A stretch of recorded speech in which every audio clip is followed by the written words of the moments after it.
Assalamualaikum teman-teman. Jadi ini aku bakalan kasih lihat skema pemasangan speedometer GSX atau FUVI ya, lebih familiarnya ke FU Karbu teman-teman.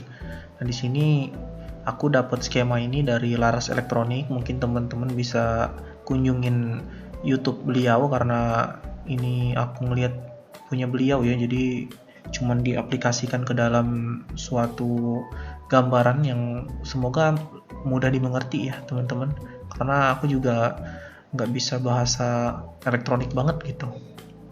Ini skemanya, jadi nanti teman-teman bisa baca di sini, misalnya nomor satu, ini nomor satu. Cara nentuinnya gimana?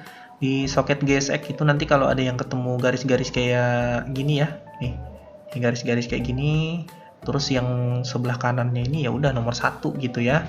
Nanti kabelnya juga warnanya variatif, monggo teman-teman lihat sendiri, aku nggak punya bahan sekali lagi jadi agak PR menjelaskannya dalam artian kayak gini. Nah ini nanti bakalan diketemuin gitu sama punyanya FU Karbu. Kenapa FU Karbu aku nggak kasih lihat skema jalurnya, itu biar nggak pusing aja teman-teman. Pokoknya ambil aja misalnya nomor 7, ketemuin deh di nomor 7 gitu ya. Kalau yang kayak warna abu-abu ini kita nggak pakai jalurnya gitu teman-teman. Terus nentuin si FU Karbu jalurnya yang ini yang mana gimana, itu tinggal dilihat bedanya aja. Kalau yang atas itu dia punya 8 pin, sedangkan yang bawah itu cuma 5 gitu ya. Terus motongnya gimana, teman-teman boleh lihat ini ya, aku ngambil dari gambar di Google. Nah ini teman-teman lihat di sini, misalnya yang 8, misalnya kan di ujung sini nih, misalnya nomor 7. Nanti teman-teman buka aja nih jalur sini, jalur sambungannya. Nanti teman-teman potong, berarti nomor 7 ketemunya di skun yang mana gitu. Nanti disambungin dari skun ini colok ke nomor 7-nya yang di GSX. Jadi yang di GSX juga dipotong gitu, diketemuin gitu ya. Mudahan gampang dimengerti ya teman-teman, karena aku nggak punya bahan untuk ditunjukin gitu. Jadi intinya misalnya ini 7 diurut sampai ketemu di skunnya yang mana. Nanti dari skun teman-teman boleh potong entah di sini atau di sini, seenaknya aja. Nanti diketemukan di GSX. Nah GSX juga sama, diurut nomor 7 ketemuin ke skunnya biar PNP gitu ya. Aku langsung lanjutin ke poin utamanya gitu ya. Jadi bahan-bahan ini aku harap teman-teman udah punya gitu. Jadi yang pertama yang dibutuhkan itu yang pasti speedometer GSX atau FUVI-nya, terus custom rotornya, karena kalau misalnya rotornya itu enggak di custom nanti speedometernya lambat teman-teman. Kita tarikan di 90 atau 80 tuh kebacanya di 40 gitu yang aku alamin gitu ya. Terus yang switch netralnya juga sama, itu custom juga, dan ini aku beli semua, aku nggak bikin sendiri ya untuk itu gitu. Dan kalaupun memang mau beli apa namanya nih, skun atau soketnya yang PNP juga kayaknya udah ada yang jual gitu teman-teman. Jadi banyak sekali alternatifnya gitu ya.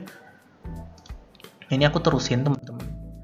Ini adalah tahapan yang menurutku paling berimpact gitu teman-teman dari semua. Jadi cara menghidupkannya itu sebenarnya kita cuma butuh pin 1, 2, 4 sama A ya untuk groundnya. Jadi nanti kalau diketemuin langsung ke aki itu nyala dia teman-teman. Jadi 1, 2, 4 di jumper ketemuin ke positif, terus yang A juga diketemuin ke negatif, itu dia bakalan nyala. Cuman ada tulisan cek di odometernya gitu. Karena dia menganggap di sini tidak ada ECU yang terbaca. Nah, cara menghilangkan odometernya itu gimana supaya muncul tulisan ceknya hilang? Kita pakai modul cek ini. Modul cek ini gimana buatnya? Mungkin bisa ke Laras Elektronik yang aku bilang tadi. Monggo ke channelnya sana. Aku nggak bikin sendiri, jadi aku beli juga. Dan harganya juga nggak mahal-mahal banget teman-teman. Dan udah dapet kayak apa sih, rumahan boxnya ya. Jadi nggak susah dan pemakaiannya lebih rapi gitu teman-teman. Ini aku jelasin aja, simple aja sebenarnya. Jadi 1, 2, 4 kita jumper, diketemuin gitu ya teman-teman. Terus kita balut jadi satu. Nanti kita tarik modul ceknya yang positif, itu diketemuin juga ke bagian yang ada di jumperan tadi. Nanti kalau udah, teman-teman boleh paralelkan, ketemuin ke bagian soket yang tadi kayak yang aku jelasin di awal, diurut di mana angka satunya gitu ya, di punyanya speedometer FU Karbu, atau dikonekin ke aki aja dulu yang positif biar ngelihat gimana nanti hasilnya. Terus kita ambil lagi bagian massa atau negatifnya ya, dari speedometernya kita sambungin ke dalam modul cek, nanti kita konekin. Nah ini sebenarnya udah nyala juga dia, tapi masih pakai modul cek gitu ya. Nanti supaya ngilanginnya tinggal tarik kabel yang buat modul cek atau ke ECU-nya, tinggal dikonekin aja. Nah kurang lebih kayak gini skemanya ya teman-teman. Semoga mudah dimengerti. Jadi nanti nggak ada si ECU ini masuk ke dalam skun yang di FU karbunya gitu. Ini jadi cuman connect langsung ke sini aja gitu teman-teman. Aku lanjutin ya. Di sini moga ngerti. Kalau kurang ngerti dimundurin lagi gitu ya videonya.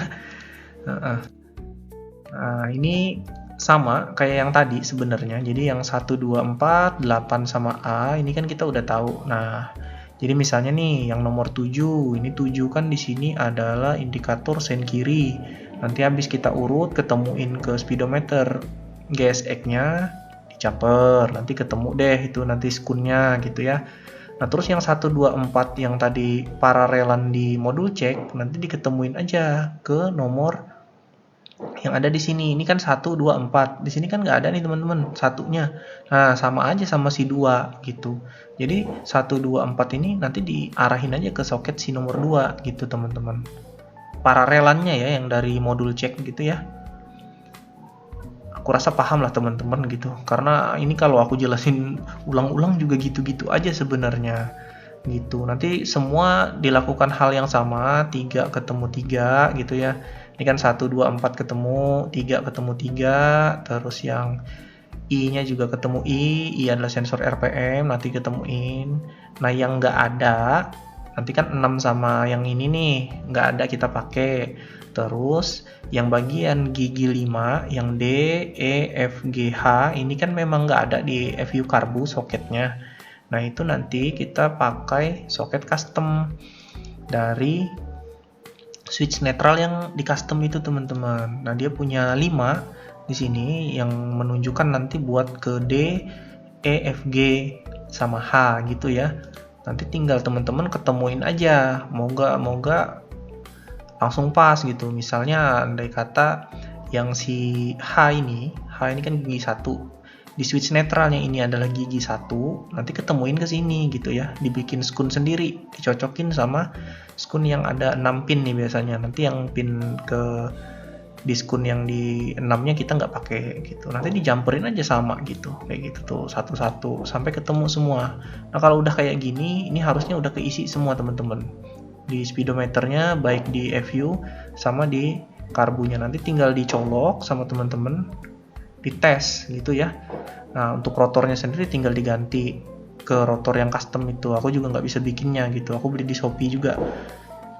Terus aku ngelihat review-review beberapa itu ada yang customnya jelek, jadi aku coba ngambil yang di harga 150 tuh, aku lupa nama Shopee-nya apa, pasti ada lah di situ. Aku review bintang 5 gitulah teman-teman ya. Semoga jelas ya, nanti mungkin aku kasih video-video lah untuk apalagi yang bahan-bahan yang mungkin jadi tambahan di speedometernya gitu. Tapi videonya mungkin singkat aja karena aku nggak punya footage-nya lebih lengkap dari kayak Laras Elektronik ya, karena dia emang bikin dari awal gitu teman-teman, bikin dari awal videonya emang buat tutorial ini gitu. Jadi teman-teman nanti boleh kesana gitu ya, jangan kalau disuruh ngulang lagi, aduh ampun deh om. Jadi nggak ada dananya lagi, terus kalau bikin juga buat apa lagi gitu ya, karena aku udah make gitu teman-teman. Mungkin gitu aja, semoga bermanfaat dan ini bisa diaplikasikan gitu. Kalau misalnya gagal ya mohon maaf gitu ya, mungkin di aku yang jelasin salah atau ya mungkin aku yang salah lah, gitu aja ya teman-teman. Sekian mungkin, terima kasih. Nah kayak gini ya teman-teman, kurang lebihnya modul ceknya yang aku bilang udah ada boxnya. Terus ini skunnya juga langsung jadi satu, jadi kayak originalnya gitu, tinggal dipasangin. Nah yang ini yang tambahan nih, yang 5 soket nih, ini itu ya yang kayak aku jelasin di video pertama gitu teman-teman. Nah kalau yang ini dipapas ya teman-teman, jadi beli aja saranku karena murah aja nih casing yang bawah, nanti dipotong dipas-pasin ya udah tinggal dilem gitu ya teman-teman buat dudukan di EVU-nya. Terus hati-hati juga nih kayak punya aku pecah ya gara-gara kurang baik aku memprosesnya gitu.